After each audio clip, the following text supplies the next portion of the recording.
कुरान कहता है कि अल्लाह के रसूल आप लोगों से कह दीजिए अगर तुम अल्लाह से मोहब्बत करते हो तो पहले नबी की इत्तिबा, नबी से मोहब्बत करना पड़ेगी, जब जाके अल्लाह तुमसे मोहब्बत करेगा।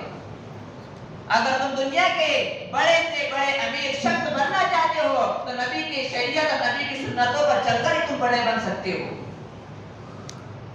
अगर तुम्हें बादशाह बनना है तो नबी की पैरवी से तुम्हें नबी की पैरवी बादशाह बना सकती है। अगर तुम गुलाम है तो फिर भी नबी की पैरवी और इत्तिबा करना पड़ेगी। अगर तुम आका है तो नबी की पैरवी करेंगे। इसके अलावा अगर तुम गरीब हो या अमीर हो, हर हाल में, हर वक्त में नबी सल्लल्लाहु अलैहि वसल्लम की तालीमात पर चलना जरूरी है, क्योंकि आपके जैसा न दुनिया के अंदर कोई आया है न दुनिया के अंदर कोई आएगा। अल्लाह ने आपको ऐसा हसीन और जमील बनाया। उम्मुल मोमिनीन हज़रत आयशा रज़ियल्लाहु ताला अन्हा फरमाती है कि अंधेरी रात होती और अंधेरी रात के अंदर अगर मुझे सुई के अंदर धागा डालने की जरूरत होती, धागा पिरोने की जरूरत होती, तो मैं नबी करीम सल्लल्लाहु अलैहि वसल्लम के चेहरे अनवर की रोशनी में धागे को पुरा दिया करती। अंधेरी रात में नबी करीम सल्लल्लाहु अलैहि वसल्लम का चेहरा ऐसा चमकदार नजर आता था कि हज़रत आयशा अगर सुई के अंदर धागा पिरोने की जरूरत होती, सुई के अंदर धागा डालने की जरूरत होती, तो नबी करीम सल्लल्लाहु अलैहि वसल्लम के चेहरे के सामने जाती और सुई लेती और धागा उसके अंदर पिरो लिया करती। ऐसा रोशन, ऐसा नूरानी चेहरा। क्या आपके जैसा दुनिया के अंदर न हसीन आया है न कयामत तक के हसीन आएगा, बल्कि अल्लाह ने जिस साथे से और जैसे नबी करीम सल्लल्लाहु अलैहि वसल्लम को बनाया है वो तमाम चीजें अल्लाह ने उठा के रख दिया है। वो साथ नसीब नबी करीम सल्लल्लाहु अलैहि वसल्लम की जात मुकद्दस के लिए था। सहाबा किराम ने रज़ियल्लाहु तआला अन्हुम ने फरमाया, अल्लाह के नबी से कहा कि अल्लाह के नबी आप नबी कब बने थे? नबी करीम सल्लल्लाहु अलैहि वसल्लम ने फरमाया कि कुन्तु नबिय्यन व आदम बैनल माई व तीन, कि मैं उस वक्त नबी बना दिया गया था जब आदम अलैहिस्सलाम मिट्टी और पानी के दरमियान में थे, यानी जब गाढ़ा भी नहीं बुना गया था, जब मिट्टी और पानी को मिलाया भी नहीं गया था, मिट्टी अलग थी पानी अलग था, उस वक्त नबी करीम सल्लल्लाहु अलैहि वसल्लम नबी बन गए थे।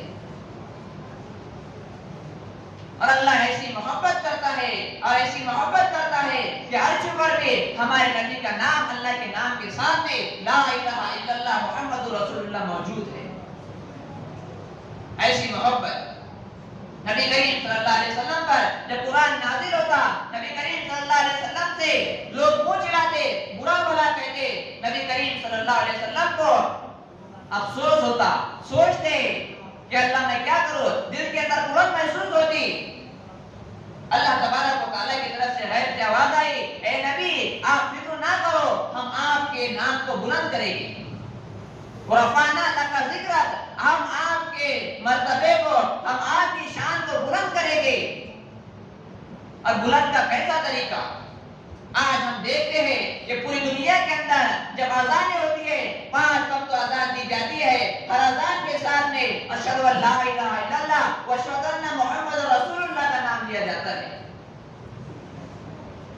दुश्मनाने रसूल नबी करीम सल्लल्लाहु अलैहि वसल्लम को चाहे कितना भी बुरा भला कहे, चाहे उनकी शान में कितनी भी गुस्ताखियां करे, लेकिन मोहतरम सामईन जितने देर वक्त में अज़ान होएगी, 5 वक्त में अज़ान होती रहेगी और कयामत तक अज़ानें होती रहेगी। दुनिया की हर मस्जिद के अंदर 5 वक्त अज़ान दी जाती है, हर अज़ान के अंदर नबी करीम सल्लल्लाहु अलैहि वसल्लम का नाम लिया जाता है। फिर अज़ान नहीं होती, इकामत के अंदर अल्लाह के नबी का नाम लिया जाता है। नबी करीम सल्लल्लाहु अलैहि वसल्लम दुनिया के अंदर आए, दुनिया के अंदर आने से पहले अल्लाह तबारक व तआला ने वालिद मोहतरम का साया उठा लिया था कि अल्लाह को दुनिया वालों को ये बताना था कि अगर हम परवरिश करना चाहते हैं तो बगैर बाप की भी परवरिश कर सकते हैं। जैसे अल्लाह तबारक व तआला ने हज़रत ईसा अलैहिस्सलाम को बगैर बाप के पैदा फरमाया, जैसे अल्लाह ने हज़रत आदम अलैहिस्सलाम को बगैर माँ बाप के पैदा फरमाया, अल्लाह के नबी करीम सल्लल्लाहु अलैहि वसल्लम को दुनिया के अंदर आने से पहले अल्लाह ने बाप का साया सर से उठा लिया। फिर भी परवरिश कैसी हुई? कह रही थी दुनिया तक, जब तक कि नबी करीम सल्लल्लाहु अलैहि वसल्लम दुनिया के अंदर मौजूद थे और क़यामत तक के नबी करीम सल्लल्लाहु अलैहि वसल्लम का नाम दुनिया की के हर कोने में हर गोशे में लिया जाएगा। आपके अखलाक और कमालात की तारीफ पूरी दुनिया के अंदर होते रहेगी। मोहतरम हज़रात, नौजवानों, हम हातिम ताई से इसलिए मोहब्बत करते हैं, जो बहुत सखावत वाले थे और रहमदिल थे, बड़े सखी थे। हम नौशेरवा से मोहब्बत इसलिए करते हैं कि वो अपने इंसाफ के एक आदमी थे, वो इंसाफ पसंद आदमी थे। लेकिन अगर किसी शख्स के अंदर अगर अखलाक भी हो, कमालात भी हो और सखावत भी हो, अदल इंसाफ भी हो, तो शख्सियत दुनिया की एक वाहिद शख्सियत है। और वो शख्सियत मेरे और आपके आका इनामदार ताजदार मदीना अहमद मुस्तफा मोहम्मद मुस्तफा सरवर कौनैन सरकार दो आलम सल्लल्लाहु अलैहि वसल्लम है। सारी चीजों का मजमुआ कि आपको दुनिया के अंदर अगर भेजना ना होता, अल्लाह तबारक व तआला दुनिया के निजाम को नहीं चलाता, ना बनाता। अल्लाह ने आपको कब से नबी बना दिया? हज़रत आमिना रज़ियल्लाहु तआला अन्हा, जो आपके अपने जाने वालिदा मोहतरमा है, जब आप सल्लल्लाहु अलैहि वसल्लम 6 साल के 6 बरस के हुए, हज़रत आमिना का भी साया सर से उठ गया। फिर नबी करीम सल्लल्लाहु अलैहि वसल्लम परेशान, कैसी परवरिश हो रही है? ये बच्चा नबी है और 40 बरस की उम्र में नबूवत मिलने वाली है। आज दुनिया में आने से पहले बाप का साया भी उड़ गया, 6 बरस के हुए माँ का साया भी उड़ गया। फिर दादा के हवाले कर दिया गया। जब 8 बरस के हुए, दादा का साया भी उड़ गया। फिर चचा की जिम्मेदारी दी गई कि आप इसकी रहन सहन और आप इसकी परवरिश करें। ये नबी पर कितने हालात, नबूवत का ऐलान किया, शरीरों ने, नौजवानों ने बुरा भला कहा कि दुनिया के अंदर आप ही को नबी बनाकर भेजा कि आपके अलावा अल्लाह को कोई नबी नहीं मिला। एक मर्तबा का वाक़िया है कि मक्के के अंदर अबू जहल अपने दोस्तों के साथ में बैठा हुआ था, गलियों के अंदर बैठा हुआ था और शराब और हंसी मजाक और एक दूसरे की गिबतों के अंदर मसरूफ थे। क्या देखते हैं कि नबी करीम सल्लल्लाहु अलैहि वसल्लम का उस गली से गुजर हुआ। नबी करीम सल्लल्लाहु अलैहि वसल्लम को देखकर हंसने लगा और अपने दोस्तों से कहने लगा, 11-12 दोस्तों के साथ में मौजूद था, कहने लगा अबू जहल अपने दोस्तों से, ये शख्स आ रहा है और ये कहता है कि मैं नबी हूँ, मेरे पास में जिब्राइल अलैहिस्सलाम आते हैं, वही लेकर आते हैं, मैं अल्लाह से बात करता हूँ, मुझे अल्लाह ने नबी और रसूल बनाकर भेजा है। हम इसको अपने पास में बुलाते हैं और इसकी हंसी मजाक उड़ाते हैं। अबू जहल ने बुलाया। नबी करीम सल्लल्लाहु अलैहि वसल्लम के आने से पहले यहाँ पर सारी बातें हो गई है कि उन्हें मजाक के तौर पर बुलाया जा रहा है। नबी करीम सल्लल्लाहु अलैहि वसल्लम से सवालात किए गए कि आप नबी हैं? कहा हाँ मैं नबी हूँ, मुझे अल्लाह ने नबी बनाया है। कि कहा आपके पास जिब्राइल आते हैं? कहा मेरे पास जिब्राइल वही लेकर आते हैं।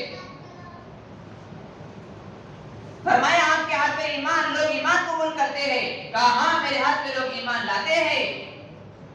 मैं उन्हें अल्लाह की तरफ बुलाता हूँ और ये बुतों से एक तरफ लेकर एक अल्लाह की तरफ बुलाता हूँ।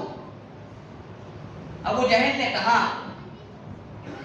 कुछ देर पीछे मुड़कर नहीं देखना, आप उधर देखिए, और दोस्तों से कहा कि सब अपने अपने हाथों के अंदर और अपने अपनी मुट्ठियों के अंदर अलग अलग तरह की चीजों को ले लो।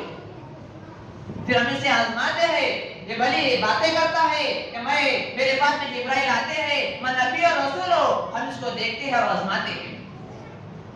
इसने अगर सही गवाही दे दिया तो हम इसके हाथ पर ईमान ला लेंगे।